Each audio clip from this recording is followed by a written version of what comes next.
আসসালামু আলাইকুম প্রিয় এসএসসি ২৬ এবং ২৭ ব্যাচের শিক্ষার্থী বন্ধুরা, আজ আমি তোমাদের নিকট তোমাদের পদার্থবিজ্ঞান বইয়ের গতি চ্যাপ্টারের একটি আকর্ষণীয় ম্যাথ নিয়ে হাজির হয়েছি।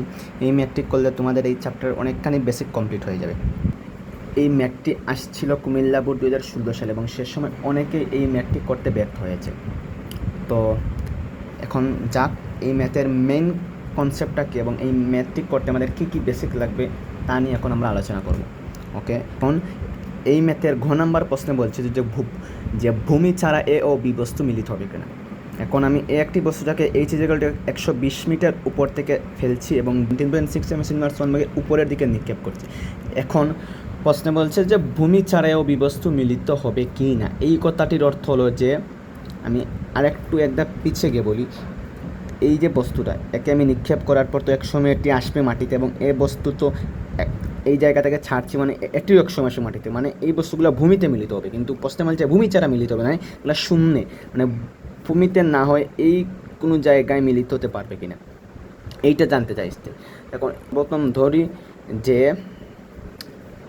এ ও বি বস্তু ভূমি থেকে এক্স মিটার উচ্চতায় টি সেকেন্ড পর মিলিত হবে। ওকে, আমরা এটা কী করলাম, আমরা এটা করলাম।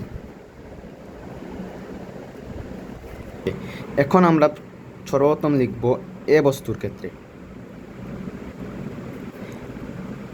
এ বস্তুর ক্ষেত্রে আমরা একটা সমীকরণ পাব, তা হলো এই এইচ মাইনাস এক্স উচ্চতায় তো আসবে এই এ বস্তু এক সময়, তাহলে এইখানে আসতে তার আমরা লিখতে পারি এইচ মাইনাস এক্স সমান সমান UT plus half a t square. যেহেতু এটি একটি পরন্ত বস্তু, এর হবে পজিটিভ ত্বরণ এবং সে কিন্তু এই জায়গায় স্থির অবস্থায় আছে, মানে তার আদিবেগ শূন্য, মানে এইচ মাইনাস এক্স সমান সমান আমরা লিখতে পারি হাফ এ টি স্কোয়ার। তো আমরা এইচ মাইনাস এক্স সমান সমান হাফ এ টি স্কোয়ার একটা সমীকরণ পেয়েছি।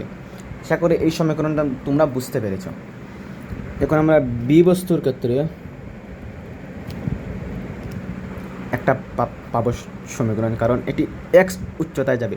আমরা ধরছি যে বি এক্সে যাবে এবং এ এইচ মাইনাস এক্সে যাবে, এই জায়গায় এটার সংঘর্ষ হবে। আমরা একটা আগ থেকেই ধরে নিয়েছি, ধরে এই একটি পেয়েছি আমরা সমীকরণ। এখন বি বস্তুর ক্ষেত্রে আনবে আরেকটি সমীকরণ, যেটা হবে X is equal to UT minus, যেহেতু এটা নিক্ষিপ্ত এর মান কমবে, অর্থাৎ এর ত্বরণ হবে মন্দন, মানে এর ব্যাগ যেহেতু কমবে সময়ের সাথে এটা মন্দন নেবে, তাই এখানে আমি আগ থেকে একটি মাইনাস দিয়ে ফেলেছি।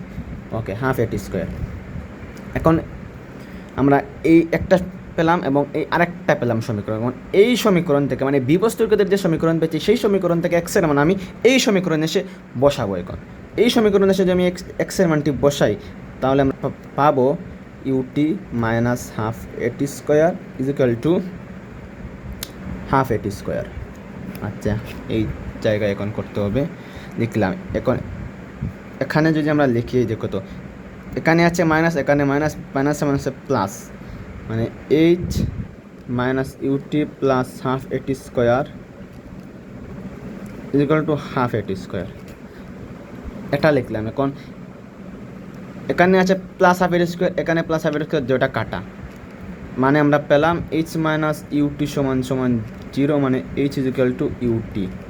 ওকে, এইচ সমান সমান আমরা বললাম ইউটি, এইচ সমান সমান ইউটি পাওয়ার পর আমরা টি সমান সমান লিখতে পারি এইচ বাই ইউ। এখন কিন্তু আমাদের এইচের মান 120, ইউ এর মান হইল 19.6। তখন আমরা একটা মান পাবো যেটা সম্ভবত 6.12।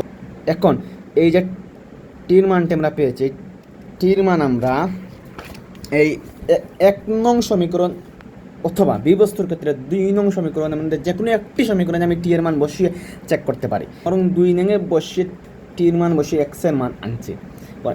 এক্সের মান যদি আমি আনি, এর মানটি বসিয়ে, তাহলে আমি পাবো -63.57। এখন একটু ভাবো, এখানে এক্সের মান কি কখনো -63 সামথিং হতে পারে? কেননা এক্স তো এখানে ভূমি থেকে কিছুটা উচ্চতায় আছে, কারণ এই উচ্চতা যদি কোনো মাইনাস হতে পারে, মানে এইচের মান কি কখনো বা এক্সের এক্স আর আচ্ছা এখানে এইচ না বলে এক্সই বলে, এখানে এক্সের মান উচ্চতা কি কখনো মাইনাস হতে পারে? মাইনাস হওয়ার সম্ভাবনাই নেই। তাই এই বস্তু তো বাস্তবে মিলিত হবে না, এখানে মাইনাস মান আসছে এইচের বা এক্সের যাই বলে না, উচ্চতা মাইনাস মানে এটা অবাস্তব। তাই এই বস্তুগুলা ভূমি ছাড়া কখনো মিলিত হবে। আমি আশা করে নিচ্ছি তোমরা এই ম্যাথটি সম্পূর্ণভাবে বুঝতে পেরেছো। না বুঝতে পারলে আমাকে কমেন্টে জানাতে ভুলবে না।